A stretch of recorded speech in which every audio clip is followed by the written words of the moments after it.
The year is 2025. The global economy is a battlefield. The US has doubled down on tariffs. Aggressive trade policies are in place. It's a full-blown trade war. Tariffs mean higher prices for consumers.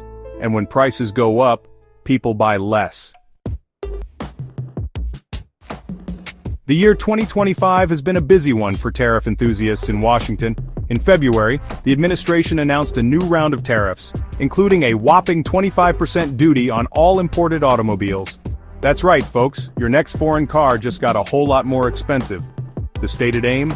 To boost the American auto industry and protect those precious manufacturing jobs. But the reality, as always, is a bit more nuanced. Then, in March, came another wave of tariffs, this time targeting imports from Mexico, Canada, and China. We're talking about a staggering $2.2 trillion in annual trade, suddenly subject to new taxes. The reason? The administration cited these countries' alleged failure to stem the flow of fentanyl into the US. Now, fentanyl is a serious problem, no doubt about it. But using tariffs as a blunt instrument to address complex geopolitical issues? That's like trying to perform brain surgery with a chainsaw. And let's not forget about China, the perennial target of US trade ire. On top of existing tariffs, some as high as 25%, the administration slapped a new 10% duty on a wide range of Chinese goods. It's a trade war within a trade war, and the only clear winner so far seems to be economic uncertainty. So with all these tariffs in place, surely America's trade deficit must be shrinking, right? Wrong. In a stunning display of irony, or perhaps just plain old economics, the US trade deficit hit a record $131.4 billion in January 2025. That's a 34% jump from December 2024, folks. Turns out, when you make imported goods more expensive, people might buy fewer of them, but they still need to buy stuff. And that stuff often comes from, you guessed it, other countries. This paradoxical outcome highlights a fundamental flaw in the logic of using tariffs as a primary tool for economic policy. It assumes a simplicity in global trade that simply doesn't exist. The global economy is a complex ecosystem, and tinkering with one part of it can have unpredictable and often counterproductive effects on the whole. Section 4. Global shockwaves, trade war fallout spreads. The fallout from America's trade wars isn't confined to its own borders. Like a rogue wave, the economic ripples are being felt across the globe, leaving a trail of uncertainty and retaliation in their wake. Across the pond, the UK's Office for Budget Responsibility has issued a stark warning. US tariffs could shrink the British economy by a full percentage point by 2026 to 2027. That's because reduced demand for British exports, coupled with increased costs for imported goods, creates a perfect storm of economic headwinds. Our neighbors to the north haven't taken America's tariff tantrum lying down. Canadian Prime Minister Trudeau retaliated with a swiftness that would make a hockey player proud, slapping 25% tariffs on 30 billion Canadian dollars worth of US imports. Mexico's President Sheinbaum has also vowed to retaliate, while China has responded with a mix of targeted tariffs and new export restrictions. The message from the international community is clear. Trade wars might seem like a good idea in the Oval Office, but out here in the real world they're a recipe for economic instability and global discord. Section 5. Wall Street shudders, financial markets react.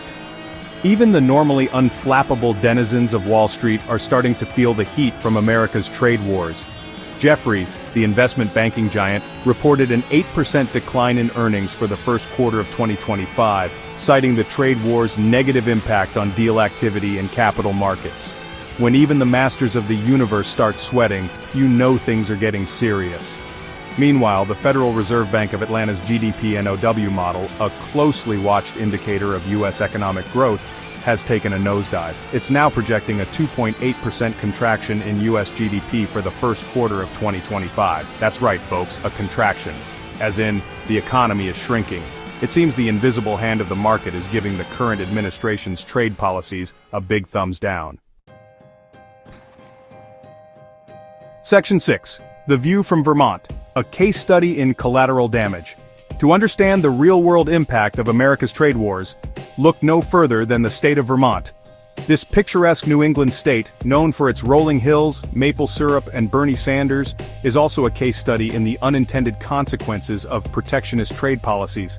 Vermont's forestry sector, a vital part of the state's economy, has been caught in the crossfire of the US-Canada trade spat. It all started with US tariffs on Canadian lumber, a move that drove up the cost of this essential building material. Canada retaliated with tariffs of its own, targeting US goods, including those from Vermont. The result? Vermont sawmills are struggling to compete, with some forced to close their doors. Loggers are facing an uncertain future, and the state's economy is feeling the pinch. In 2024 alone, Vermont imported $52 million worth of sawmill and wood products from Canada. Those imports are now subject to tariffs, driving up costs and squeezing local businesses. Section 7. Drawing conclusions. Are the trade wars working? So after all this economic turmoil, all this uncertainty and collateral damage, the question remains: are America's trade wars working? Are they achieving their stated goals of protecting American jobs, boosting domestic industries, and shrinking the trade deficit? The evidence, as they say, speaks for itself. The trade deficit is widening, not shrinking. American consumers are paying more for everyday goods. Key industries like agriculture and manufacturing are struggling with lost exports and higher input costs. Global alliances are strained, and the specter of retaliation looms large. And the financial markets, those canaries in the coal mine of the global economy, are signaling their unease with increasing volatility and pessimism. It seems the law of unintended consequences is alive and well in the age of trade wars. While the stated aims of these policies might be laudable, the execution has been, to put it mildly, messy.